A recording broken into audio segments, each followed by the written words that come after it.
Captain Swift.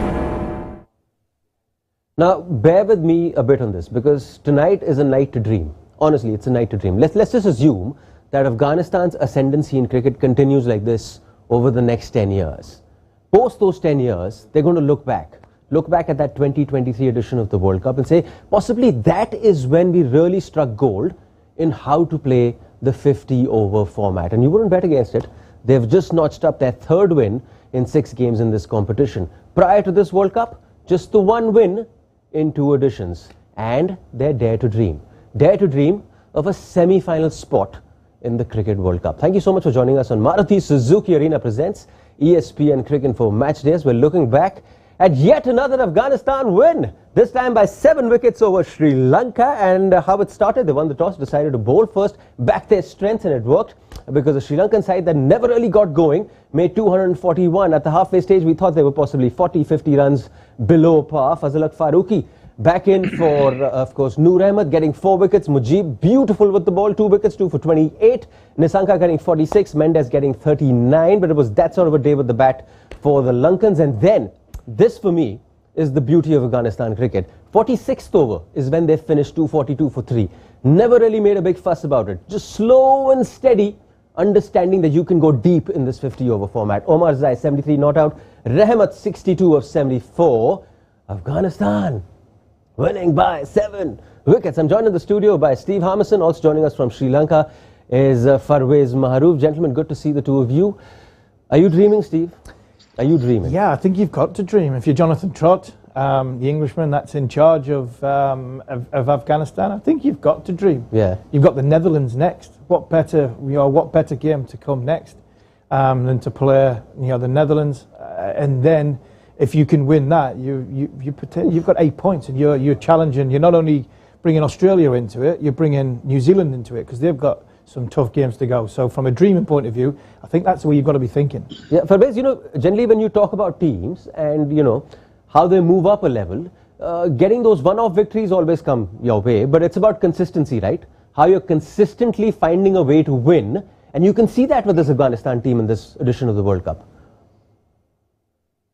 Absolutely. I thought the last 2 games, including today and the Pakistan game, they chased down with so much wickets in hand. Usually, a few years back, as I said, I've covered a lot of Afghanistan cricket, and they're a team, they win the toss, bat first, and with their bowling attack, they try to defend.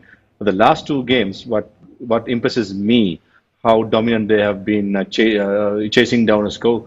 Pakistan game won by 8 wickets, today won by 7 wickets against a decent quality bowling lineup. So, definitely they could dream about big things, because I've seen a lot of good things about Afghanistan, and I just hope that they will keep this winning streak, beat the Dutch, and you never know, once the crunch time comes, they could sneak into the top 4. Yep, I'm pretty sure they've become everyone's second team of this World Cup. You back that second team to cause an upset. But just, Steve, because when you're looking back at the old Afghanistan, and you say, okay, you're chasing about 240, 250 odd, they would still go for it in those 30 overs. Yeah.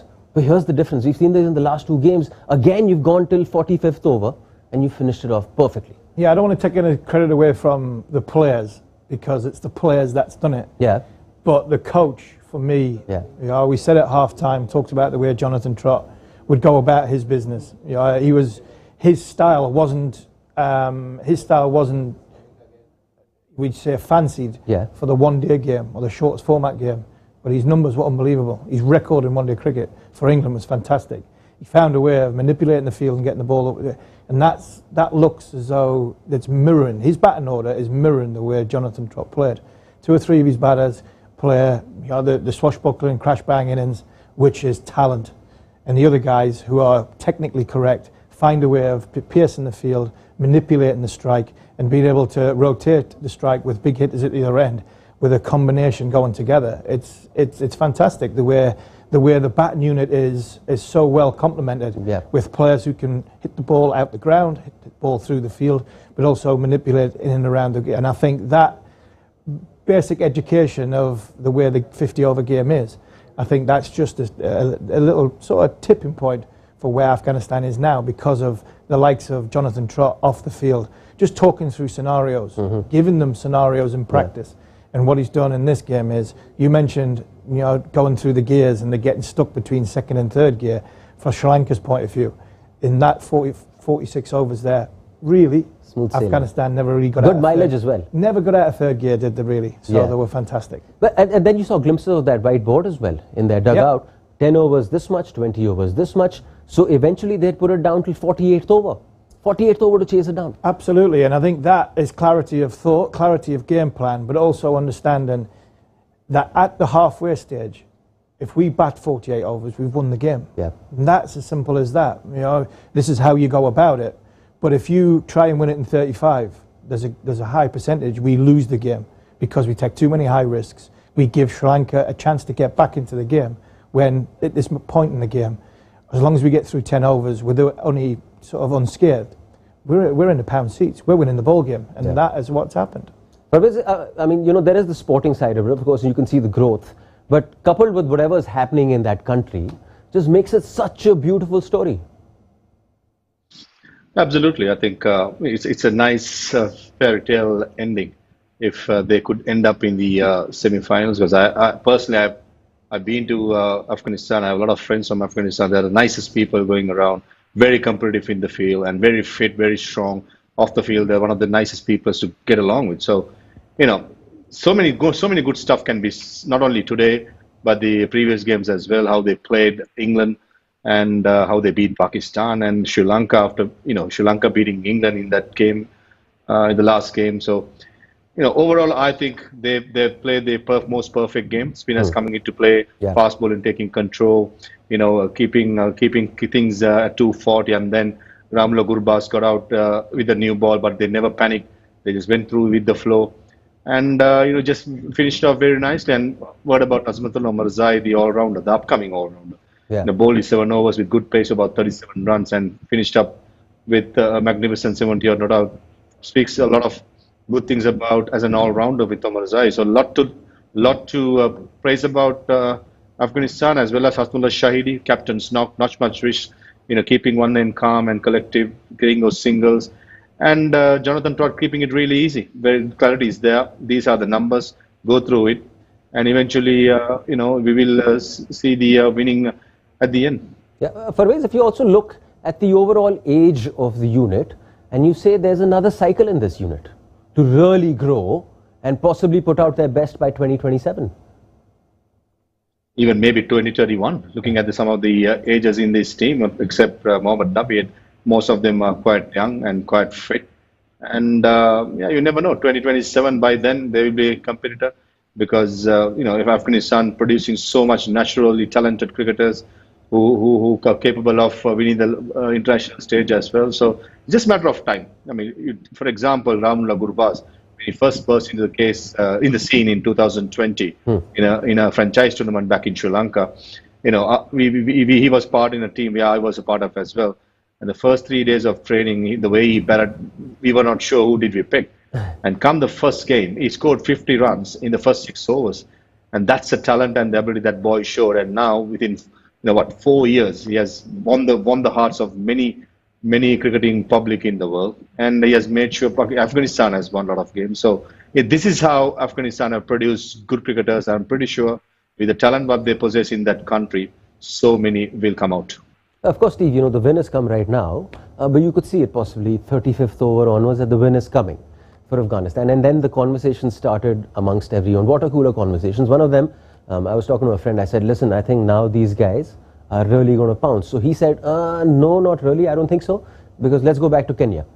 A certain Kenya did this at a World Cup as well, but then what happened? But I said, listen, now modern day cricket, the structure, the systems in place, franchises in place, just really sets it up for them to take it up a level. Yeah, I think they can take it up a level. I think Kenya was built on 1 or 2 guys. This is built on a team unit. I think, if anything, I'd look at this Afghanistan team mirroring the sort of Sri Lanka team of the early 90s, where they had some fantastic players, role models to look up to, and then Sri Lanka went and won something with likes of Arjun, Aravinda de Silva, and then you got the likes. Then you got the likes coming behind that of playing on the street, seeing the big names and lights winning trophies, and Murali came out of it, then Kumar and Mahela, all these, they were inspired.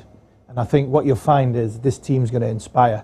So I don't think it's going to be a Kenya one-off World Cup and not see them again.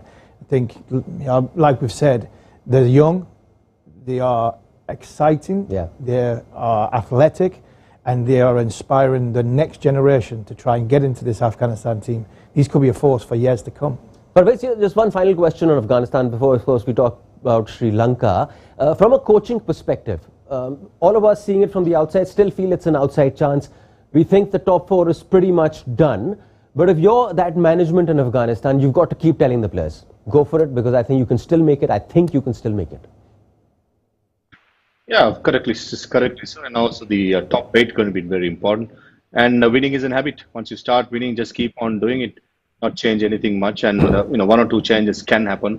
If you find a turner, you could bring Noor Ahmad and drop Fazal Faruqi to the bench. But if not, the same continues. And at the moment, they are running for 5th in the points table. That goes to show how consistent they have been. And I tell you what, New Zealand and Australia won't be comfortable having Afghanistan slowly but surely sneaking up the ladder. I think South Africa and India, they could sigh a bit of a relief, but New Zealand and Australia, believe me, they won't be not that comfortable seeing how Afghanistan is playing at the moment. Farveez, let's talk Sri Lanka now. A word on the Lankans and their performance today. And you reckon that last drop chance sums up the day for Sri Lanka? 100%. I mean, that's sort of a day, but overall, I thought the bowlers gave their full. I mean, especially the 3 quicks, they ran in the entire night. They tried to hit the good areas. They tried to be aggressive, but the batting was quite solid. But overall, I think the game was lost between the 11th over and the 40th over while batting. I said it. That's where the game will be winning or losing, because that's where Afghanistan dictate terms in many ODI games. So, when you score 240 on a placid pitch and the dew coming after 8:30, you're asking for trouble. You need to pick up wickets. That did happen with Ramullah Gurbaz being clean bowled. But apart from that, I thought Zadran, Rahmat Shah, they steadied the ship. And then it was Hashmudullah Shahidi and Azmullah Zomarzai just finish up the stuff. But overall, I think the bowling was decent. I won't take anything away from the effort what the 5 bowlers gave.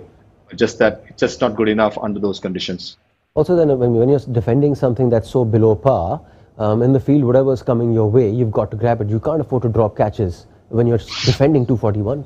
Yeah, I thought the ground fielding wasn't too bad. I think they dropped the catch, but didn't cost them much because the next ball was out. I think it summed the performance up. The drop catch to lose the game, but I thought, like we've said, the bowling unit possibly bowled a bit too short. But to criticise them when you're 40 or 50 runs short, I think that would be unjust. I don't think that would be the right thing to do, to criticise the bowlers. I thought the run in and ball give everything they possibly had for Sri Lanka. Just when you've got a total of 240 on a decent wicket, I don't think it was a brilliant wicket, but it was a decent wicket. Yeah. I think you were always behind the game. They needed to get early wickets. They got 1, but they needed to get 1 or 2 more in that power play. But unfortunately for Sri Lanka, Afghanistan were just too good. What does it tell you about mentality, Steve? Because before this game, I had termed this a 4-pointer, because not only are you taking 2, but you're also putting 2 away from Afghanistan, who's closest to you in the points table in that sense. So you knew what was at stake, yet you come out and put up, would I be right in saying, an insipid kind of performance, at least with the bat, and thereby, everything dictated? Yeah, I think the pressure, I think, was more on Sri Lanka than it was on Afghanistan. I think Sri Lanka were favourites going into the game. The history of the cricket leading into it, sort of one of the elite nations for a longer period of time. I think there was a lot more pressure on Sri Lanka going into that game than Afghanistan, and I think that showed. And I think that showed in performance. And fair play to Afghanistan, because I think they capitalised on it.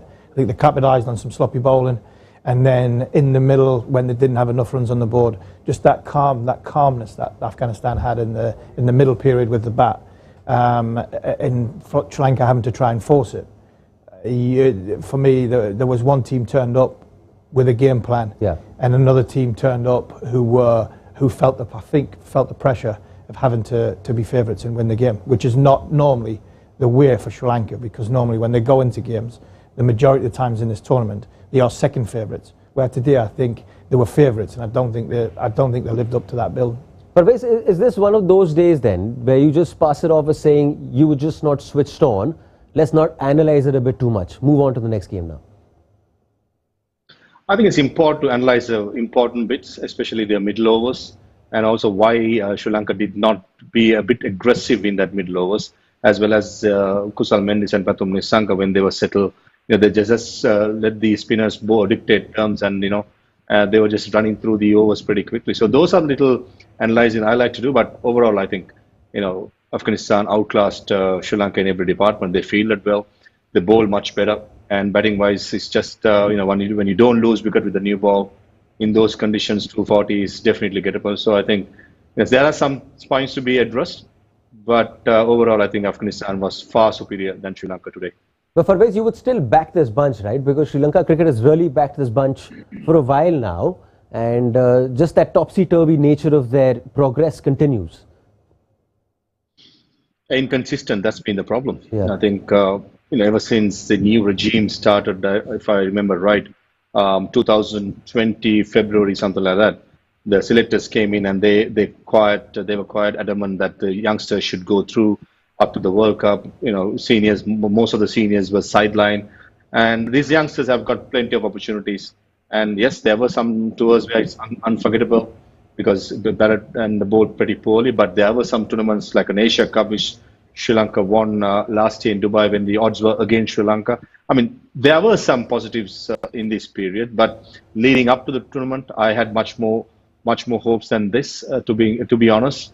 But unfortunately, with various injury matters and various other issues, Sri Lanka is just not able to get the A team out, and that's been another problem because players like Banidhu Hasaranga, he's been out for a while. Dushmantha Chamira played a competitive game after about 4 months, and Lairu Kumar, the man of the match from the last game, is missing. And the opening batsman, that's another conundrum because in the middle of the tournament when you change and chopping and changing a team means that the player is going through a bad patch. Yes. And naturally the guy who's coming in to cement the spot is not normal. He's just playing sometimes without instant. You will probably want to bat for yourself and the team. So these are the issues. I see how it goes, and unfortunately, things keep on changing, but the inconsistency continues for Sri Lanka, and that's quite sad. Looking from outside of being a past player. Because fully fit, Steve, a fully fit team. This looks like a solid team. Oh yeah, you can see they're missing Hasaranga. He's a big miss for them. He's a big miss for them. You look at Chamira, would have been in the squad. He is a big miss. Yeah, he only come back in today. They've used 18 players. They've used 18 players in 6 games. So I think you've got to give Sri Lanka some slack because fully fit, fire inside, it's a different proposition than what we've had. So I think you can be the youngsters have had experience. You can say they've been in a major tournament where they've had their head, but unfortunately they've just not been up to the standard, especially when they've been in this game favourites. But 18 players is a lot. Injuries and form. You can see why they're not challenging at the topper end and they're more at the bottom end of the table. Let's just take a look at Sri Lanka's fixtures now, remaining fixtures in this World Cup. I think it's fair to say, though mathematically not yet out, we can say that Sri Lanka's chances of moving into the semi-finals are pretty much done.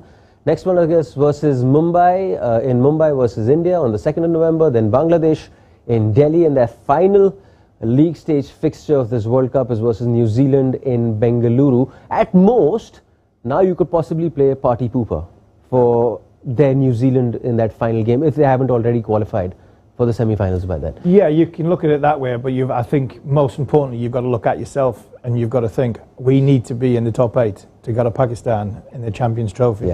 Because if we've invested so much in these youngsters, we've got to give them another 2-year cycle. That is so important. Using 18 players is an excuse to say we haven't had the best tournament, we've been disjointed, but we have to finish 8th to make sure this next cycle of players gets the full chance of playing global events. And that's why they've got to beat Bangladesh in the middle game. You don't give them too much hope against India, and then they've got something to fight for if they beat Bangladesh going into the New Zealand game. Steve, Farveez, thank you so much for joining us on our show. And before I say goodbye, let me just remind you, if you haven't downloaded the ESPN Cricket 4 mobile app, do download it now. It's a pretty good app. Just give it some time and you'll really like it. Download the app, follow us on our various social media handles as well. Commentary comes to you in various languages, English, Hindi and Tamil, while Afghanistan continue to dream of a top 4 spot in this World Cup. You're watching Maruti Suzuki Arena presents ESPN Cricinfo Matchday.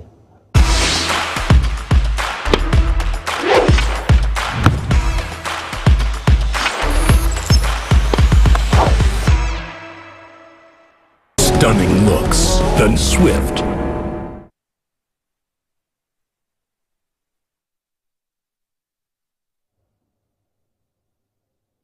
Thank you, Steve. Thank you. Thank you.